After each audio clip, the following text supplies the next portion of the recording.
한 주간 평안하셨나요? 아멘. 네, 야고보서 1장 5절에서 11절까지 말씀으로 지혜를 구하라 라는 제목으로 잠시 은혜를 나누겠습니다. 우리 지난 시간 시련 또 시험에 대해서 말씀을 드렸고요. 그 가운데에서 기뻐하라고 했죠. 좀 기뻐하셨나요? 왜요? 앞으로 주실 인내의 선물 또 그리고 우리를 온전하게 이끌어 가시는 그 은혜를 바라보고 기뻐하라 라고 했습니다. 야고보가 지금 우리에게 그렇게 기뻐하라고 권면을 합니다. 그리고 여러분들에게 조금 더 첨언하면 다만 그런 시련과 시험이 올 때 피하지 마시기를 바랍니다. 숨지 마시기를 바랍니다. 주님과 함께 한 걸음 한 걸음 그 믿음의 길을 담대히 갈 수 있는 우리가 되기를 바랍니다. 주중에 말씀드렸어요. 시편 묵상에서 주님이 우리의 걸음을 인도하신다 했습니다. 우리가 지나고 보니 그 많은 길들을 주님께서 인도하셨다. 그리고 앞으로의 앞날을 그 긴 길을 인도하실 거다가 아니라 우리의 걸음을 인도하신다라는 것입니다. 나의 걸음을, 우리의 걸음을, 그 한 걸음 한 걸음을 주님이 인도하신다라는 거죠. 그리고 우리의 입장에서 보면요, 주님이 우리의 걸음을 이끄시니 그렇게 세밀하게 주님께 맡겨 드리는 것입니다. 자, 그렇게 주님을 의지하는 우리 모두가 되기를 바랍니다. 이어서 우리 5절부터 보도록 할게요. 5절 같이 한번 읽어볼까요? 시작. 너희 중에 누구든지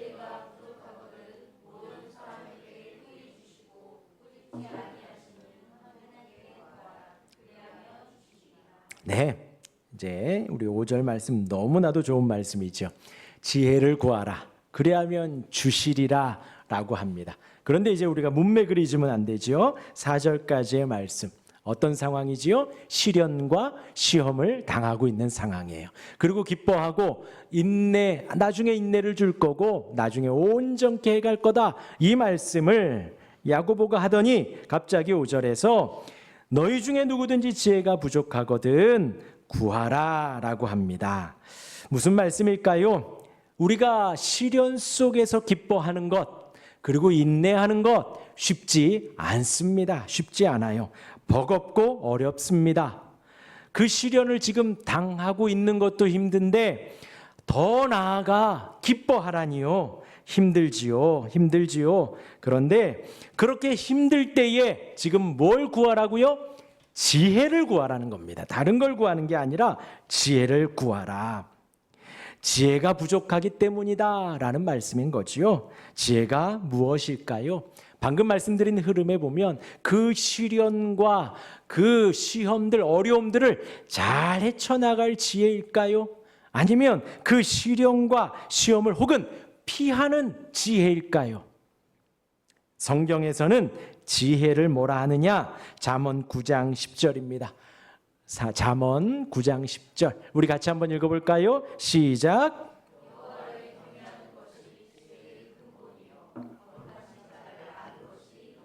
네. 시련들을 잘 헤쳐나가고 시련을 혹은 잘 피하는 것이 지혜가 아니라 갑자기 시련을 맞이하고 시험을 당하고 있는데 여호와를 경외하는 것, 또 여호와 거룩하신 자를 알아가는 것, 그것을 구하라는 것입니다. 그것을.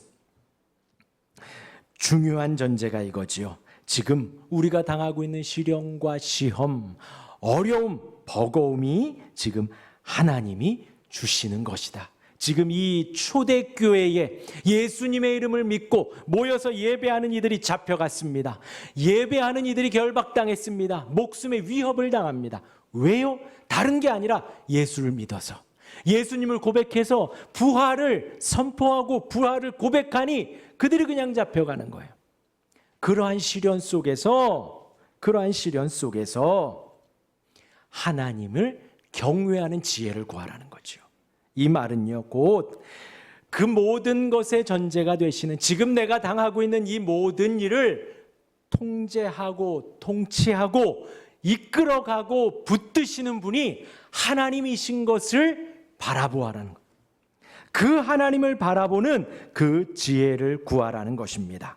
하나님의 그 크신 인도하심, 그 지혜를 구하라는 것이지요. 시련이 오면 기뻐하기 잘 안 됩니다. 시험이 오면 견뎌내는 것도 힘든데 기뻐하라는 것 안 돼요, 안 돼요. 그럴 때에 주여 안 됩니다.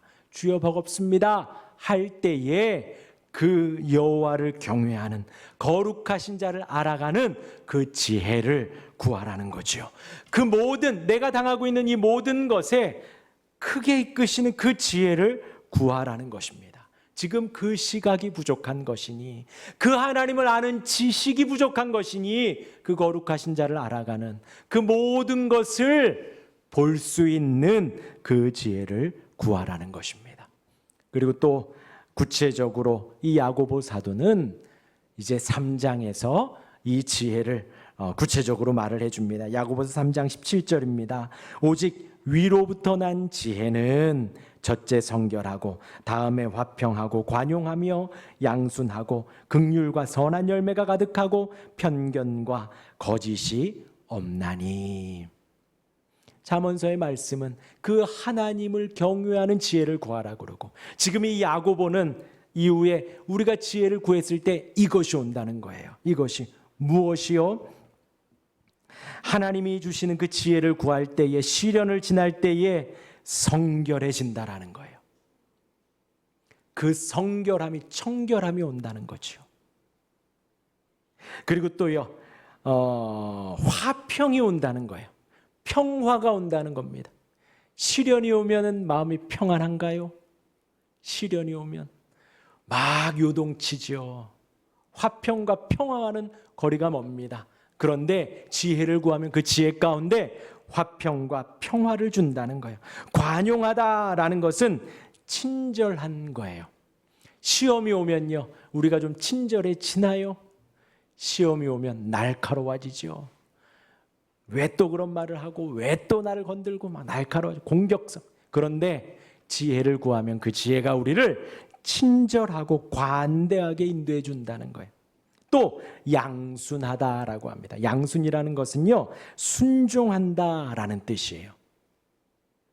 하나님의 말씀을 보고 들으며 내가 지금 어려워 죽겠는데 이것까지 순종하라고가 아니라 순종하게 된다는 거예요. 아멘하게 된다는 것입니다. 또한 긍휼을 주십니다. 위로부터 난 지혜는 긍휼로 온다는 거예요. 긍휼은 사랑과 자비입니다. 하나님이 주시는 풍성한 사랑을 주신다라는 거예요. 선한 열매를 주십니다. 그리고 마지막에 뭐라고요? 편견이 없게 하고 거짓도 없어집니다. 위로부터 난 지혜를 구할 때에 우리는 편견이 사라지는 거예요. 편견이 뭔데요? 선입견이에요. 내가 대해보지도 않고 다른 사람의 말을 듣고 생기는 그 잘못된 생각들, 잘못된 견해들, 그것이 생기는데 위로부터 난 지혜가 오면 그것이 사라진다는 거예요. 또 거짓이 없어진다라고 합니다. 거짓은 마귀예요, 마귀. 거짓말을 하려고 하는 것은 마귀가 주는 겁니다. 그래서 아담과 하와가 속아 넘어갔잖아요. 그 거짓이 사라진, 위로부터 난 지혜는 하나님이 주시는 것이기에 거짓이 사라지는 것입니다. 이 지혜를 구하라는 거예요. 내가 힘들고 어려울 때, 막 폭풍처럼 몰아올 때 하나님의 그 시각 지혜를 구하고, 또 여기서 말하는 성결하고 화평하고 관용하고 양순한 그 지혜를 구하여 지금의 이 시기를 잘 버텨내라는 것입니다. 그렇게 구할 때에 오늘 5절 말씀에 뭐라고요? 모든 사람에게 어떻게 주신다고요? 후히 주시고. 모든 사람이라 함은 기도하는 모든 사람이에요. 기도하는 모든 사람. 하나님이 구하면 주신다는 거예요. 그런데 왜 이렇게 야고보가 강조를 할까요? 구하지 않기 때문이에요. 구하지 않기. 그냥 지혜를 구하지 않고 힘들면 힘듭니다 이러고만 있는 거예요. 힘드니 주님 지혜를 주십시오 하고 구해야 한다는 거죠. 그러나 구하지 않으니 주지 못한다는 거예요. 주석엔 이렇게 있습니다. 텅 비어 있으면서도 도움을 요청하지 않는 사람은 텅 빈 그대로 말라주고 마땅합니다. 지금 내 안에 텅 비어 있고 주님의 은혜가 있어야 하는데 구하지 않으니 주시지 않는다는 거예요. 주시지 않는다. 그러니 구하라는 겁니다. 구하라는 거예요. 시험 가운데 지혜를 구하고 주님 주시는 그 엄청난 은혜와 혜택을 받으라는 것이지요. 하반절에 누구나 구하면 지혜를 주십니다. 하나님은, 우리 주님은 값없이 주시려고 만반의 준비를 다 갖추고 계십니다. 어느 누구도 빠짐없이. 우리 주님은 어느 누구도 빼놓지 않으십니다. 따돌리지 않으십니다. 어느 누구도 푸대접하지 않으십니다. 후히 주시려고 준비하고 계셔요.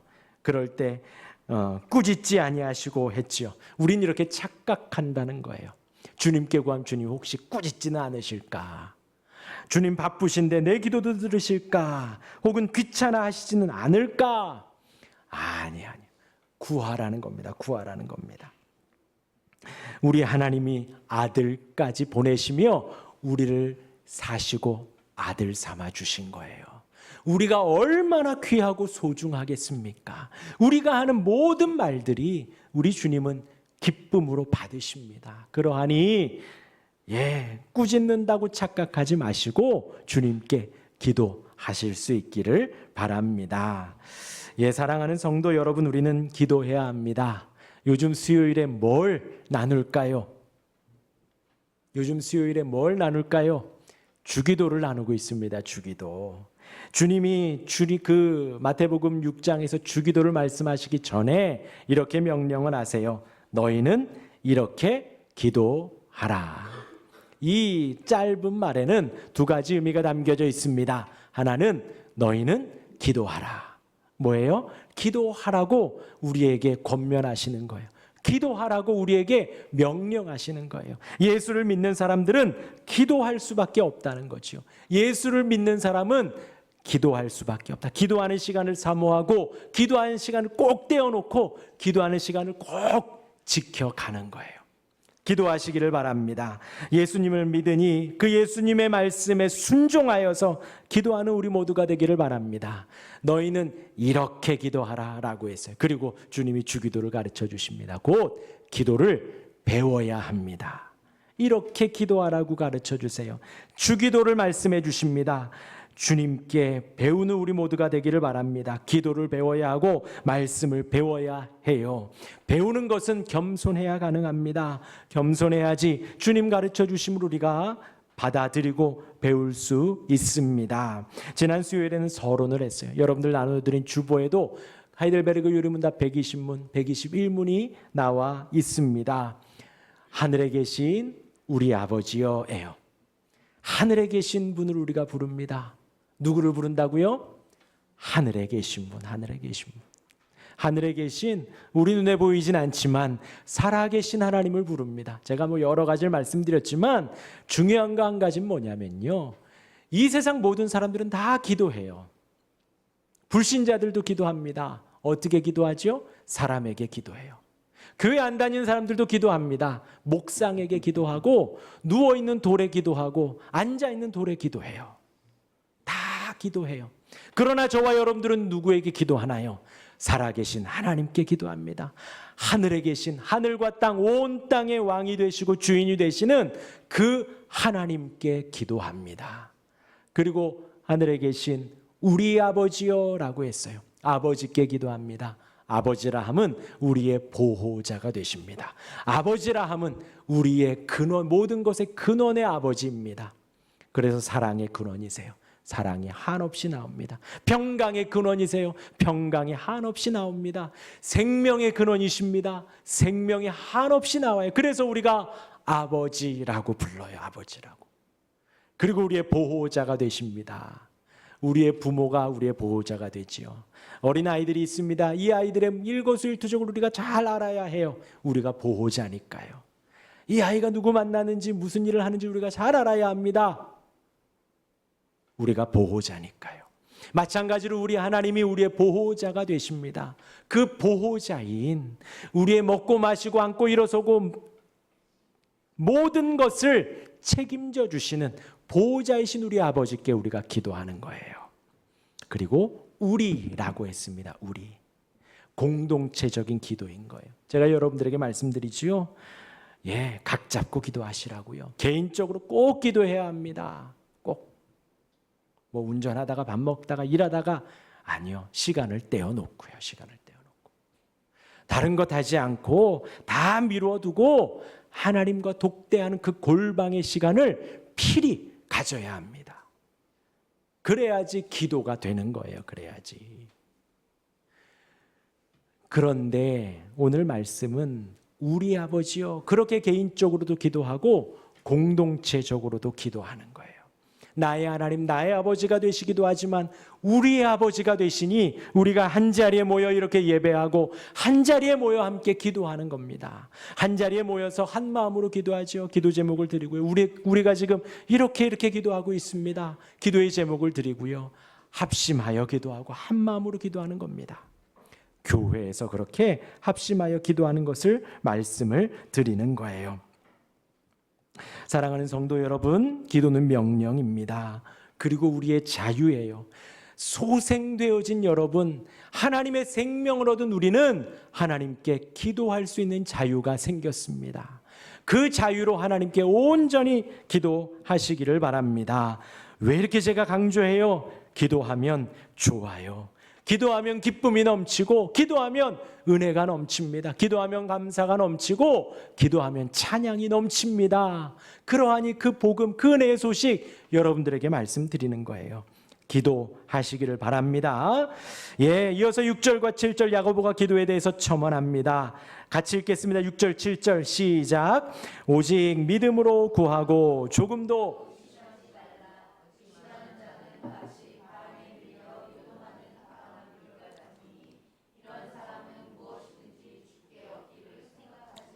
오직 믿음으로 구하라 합니다. 믿음으로 구하시길 바래요. 그런데 믿음으로 구하면서 반대로 뭘 하지 말라고요? 의심하지 말라. 의심하지 마셔요. 원어에서 의심이라는 단어가 비난이라는 단어도 포함이 됩니다. 비난이 뭐예요? 또 논쟁이라는 단어가 그 의미가 포함이 됩니다. 의심에는요. 비난이 뭐예요? 어느 단체든 좋은 거 있고 장점이 있고 단점이 있습니다. 내 마음에 드는 거 있고 내 마음에 들지 않는 것 있지요. 그러할 때에 서로 그런 의견들 공유해요. 그걸 이제 건강한 비판이라고 합니다. 좋은 거 이야기하고 또 안 좋은 거 이야기하고 또 장점 말하고 단점 말하고 그러면서 서로 실수를 줄여가고 서로 이렇게 신뢰하는 거를 줄여가며 더 좋은 단체가 되어가지요. 그런데 뭔 하면 안 돼요? 비난은 하면 안 돼요. 비난은 뭐냐? 그냥 싫으니까 싫은 거예요. 이 사람이 싫으니까 이 사람이 무슨 말을 하던 그건 다 잘못된 거예요. 이 사람이 싫으니까 이 사람이 무슨 이야기를 하던 그것은 다 틀린 거예요. 그것이 바로 비난이에요. 비난. 그리고 오늘 야고보는 그것이 바로 의심이라는 겁니다. 하나님께 지혜를 구하면 주신대요. 그런데 내가 믿음이 없고 의심을 하니까 그냥 구하지도 않고 구하면 언제 주시는데요? 구하면 어떻게 주시는데요? 구하면 무엇으로 주시는데요? 그냥 비난하는 거예요. 그것이 바로 의심이라는 겁니다. 그리고 또 논쟁한답니다. 싫으니 그냥 반대 의견 내놓고 논의는 할 수 있지요. 서로 막 피 터지게 논의할 수 있습니다. 그런데 싸우면 안 돼요. 파이트하면 안 돼요. 알겠죠? 싸우면 안 돼요. 화내면 안 돼요. 혈기가 올라오면 안 돼요. 그게 바로 의심이라는 겁니다. 의심. 그런 것들을 제거하고 그러면요 어떻게 기도해요? 믿음으로 기도하라 그러죠. 믿음이 뭔데요? 믿음은 들음에서 납니다. 로마서 10장 17절에 믿음은 들음에서 나며 들음은 그리스도의 말씀으로 말미암았느니라. 믿음은 들음에서 나는데 뭘 듣냐? 하나님의 말씀을 들어요. 하나님의 말씀 중에 그리스도의 말씀을 듣습니다. 주님이 해석한 그 흐름대로의 하나님의 말씀을 들을 때 우리가 믿음이 생깁니다. 그리고 듣다라는 것은 그냥 단순히 소리를 듣는 게 아니에요. 소리를 듣는 게 할렐루야. 할렐루야. 네, 아멘 하셔야죠. 할렐루야 찬양합시다. 그러면 아멘 해야죠, 성도들이. 듣다라는 것은요, 여러분 그냥 단순히 소리, 목사님 지금도 떠들고 계시는구나. 그거는 저 바깥에 차가 지나가는구나. 저기 애들이 지금 떠드는구나. 여기 평일 낮에 보면요, 중학생 애들 막 소리가 들려요. 아, 소리가 들리는구나. 이 듣다가 아니에요. 지금 여기에서의 하나님의 말씀, 그리스도의 말씀을 듣는 것은 뭐냐면 마음 열고 주의 깊게 경청하는 겁니다. 경청하면서 이해하고 순종하려고 하는 것을 여기에선 듣다라고 하는. 그렇게 말씀을 들을 때 믿음이 생긴다는 거예요. 자, 보세요. 시련과 시험을 당할 때에 지혜를 구하라. 아, 지혜를 구해야겠구나. 기도해야겠구나 하는 마음으로 들어가는 겁니다. 그런데 그것이 아니라 비난하려고 하고 논쟁하려고 하고, 내 구해보니까 안 주시던데, 나 옛날에 그랬는데, 이런 일을 당했는데, 뭔가 막 핑계를 대려 하고 싸우려고 하는 것, 그것이 바로 의심이라는 거예요. 그렇게 하면 그 사람은 바람에 밀려 요동하는 바닷물결 같으니, 뭐예요? 내 마음 안에 의심과 비난과 논쟁이 있는 사람은 하나님의 말씀이 선포되고 막 그럴 때 요동하는 바닷물결 같다는 거예요. 어딘가 정착하지 못하고 계속해서 흔들리는 것이지요. 그러면서 8절에 뭐라고요? 두 마음을 품어 모든 일에 정함이 없는 자로다. 그런 사람은 어떤 사람이에요? 두 마음을 품었다. 두 입술이 있다. 두 얼굴을 가졌다. 뭐 이렇게 표현하지만 되게 쉬워요. 바람 피고 있는 거예요. 몇 다리? 양다리, 삼다리, 오다리. 그거예요. 하나님의 말씀 들으면서 아멘하며 듣고 순종하려고 듣는 것이 아니라 의심하며 구하고 논쟁하고 싸우면서 들으려고 할 때에 그 마음은 어떤 사람이냐? 음란한 사람이라는 거예요. 음란한 사람. 여러분 기억하십시오. 하나님은요, 우리가 구할 때에 주시는 분이세요. 지혜를 구하면 그 지혜를 주시겠다라는 겁니다. 마음은 활짝 열고 주님을 바라보며 주님께 구하시기를, 기도하실 수 있기를 바랍니다. 그렇죠. 의심 들 수 있습니다. 내 마음 안에 불평과 투쟁이 들 수 있지요. 그리고 든다면 그것 또한도 주님께 아뢰십시오. 그것 또한도. 주님 예전에는 그랬을 때 안 그랬잖아요. 주님 그때 제가 너무 실망했었습니다. 주님 제가 지금 너무 힘듭니다. 등등 내 마음에 드는 모든 것들을 믿음으로 고하실 수 있기를 바랍니다. 이제 마지막입니다. 9절부터 11절. 야고보는 또 낮은 형제, 높은 형제를 말을 합니다. 우리 9절과 10절 같이 한번 읽어볼까요? 시작. 낮은 형제는 자기의 높음을 자랑하고 부한 자는 자기의 낮아짐을 자랑할지니 이는 그가 풀의 꽃과 같이 지나감이라 했습니다. 그런 시련 가운데 있는데 막 기도하지요. 지금 야고보가 이렇게 말하면서 야고보도 얼마나 기도하겠어요. 그리고 듣는 그 예수님 때문에 핍박받는 그들, 그리고 얼마나 기도하겠어요. 그러면서 지금 약간 주의를 환기하며 야고보가 이런 말을 합니다. 기도하는데 낮은 형제가 있을 수 있다는 거죠. 낮은 형제라 함은 어떤 어려운 이야기가 있는 게 아니라 외적으로 약간 물질이 부족하고 외적으로 조금 연약하고 어떤 권력이 없고 어떤 종의 지금 노예의 모습에 있는, 노예인데도 예수 믿는 사람이 있을 거 아니에요. 지금 그런 사람, 물질도 좀 없고 연약한 사람, 그런 낮은 형제는 뭘 자랑하라고요? 자기의 높음을 자랑. 이 사람들조차도 지금 노예이고 물질 없고 건강도 없고 연약하지만 하나님은 그런 그를 높여주셨다는 거예요. 하나님의 자녀로 양자 삼아주신 높아짐의 은혜를 주셨으니 그걸 자랑해라. 시련 가운데 시험 속에 지혜를 구하며 너가 하나님의 자녀 된 것을 자랑하고 높여라. 그런 부한 자라고 나와 있지만 옛날 개역 한글에는 부한 형제라고 나와요. 똑같은 거예요. 신앙생활하는데 어떤 지위가 높을 수 있지요. 태어나 보니 제사장의 아들이고 태어나 보니 서기관의 아들이니 조금 부자일 수 있고 약간 높은 자리에 권위를 가진 사람이 있을 수 있습니다. 그런 사람 그거 자랑하지 말라는 거예요. 뒤에 보면 그거는 불의 꽃과 같고 금방 말라 없어진다. 그럼 뭘 자랑해라? 부유하지만 주님이 나를 예수님의 종으로 부르셨습니다. 하나님의 노예로 부르셨습니다. 나의 낮아짐을 자랑하라는 거예요. 주님이 나를 그 십자가 아래로 부르심을 자랑하라는 것입니다. 그러한 부유함은 아무 소용없다. 풀의 꽃과 같이 지나감이라. 여러분, 벚꽃이 폈어요? 아니요, 벚꽃이 다 졌어요. 창릉천 이미 다 떨어졌습니다. 그와 같이 부유함, 뭔가 세상에서 뭔가 있는 것 같아서 어깨가 우쭐한, 그거 아무 소용없다는 거예요. 중요한 것은 나를 하나님이 자녀 삼아주신 것이고 나를 주의 종, 주의 노예로 삼아주신 그 영광스러운 내를 자랑하라는 것입니다. 오늘 말씀의 세 가지 기억합시다. 하나, 무엇을 구하라고요? 지혜를 구하십시오.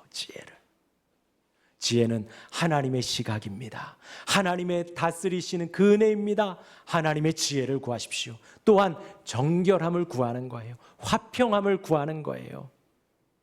그 지혜를 구하실 수 있기를 바랍니다.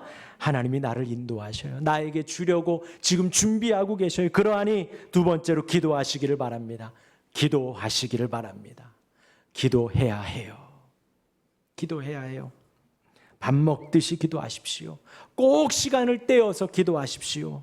명령이니 순종해야 합니다. 또한 기도는 배워야 합니다. 주님 가르쳐 주신 기도에 따라 한마디 한마디 나의 기도를 넣어보세요. 그것이 기도입니다. 그렇게 기도하시기를 바랍니다. 또한 높아짐을 자랑하시고 하나님의 자녀됨을 자랑하고 내가 십자가의 종 예수님의 노예된 것을 자랑하시기를 바랍니다. 그러한 지혜를 구하는 우리 모두가 되시기를 주님의 이름으로 축원합니다. 아멘.